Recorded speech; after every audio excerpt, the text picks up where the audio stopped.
ഇന്ന് നമുക്ക് ഒരു മാവിൽ നിന്ന് തന്നെ 2 പലഹാരം ഉണ്ടാക്കാം.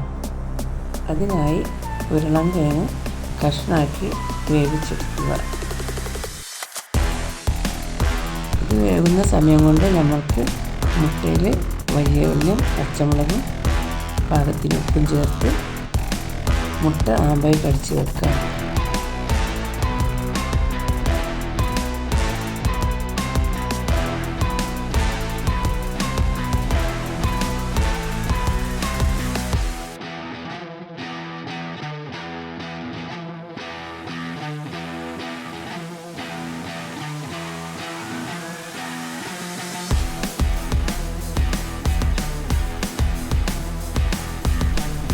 തയ്യാറാക്കിയ ഓംലെറ്റ് കഷ്ണങ്ങളാക്കി വെക്കുക.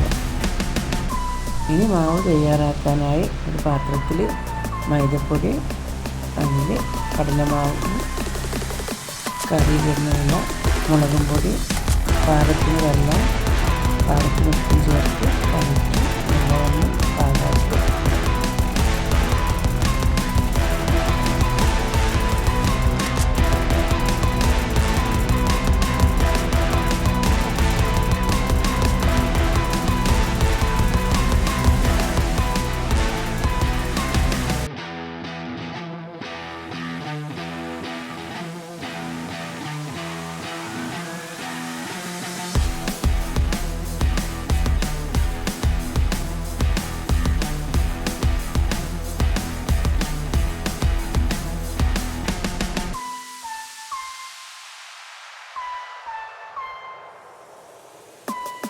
ഇനി നമുക്ക് ഒരു പാന് വെളിച്ചെണ്ണ ഒഴിച്ച് അത് ചൂടാകുമ്പോൾ മാവിൽ മുട്ട കഷ്ണം വെച്ച് അത് പൊരിച്ചെടുക്കുക.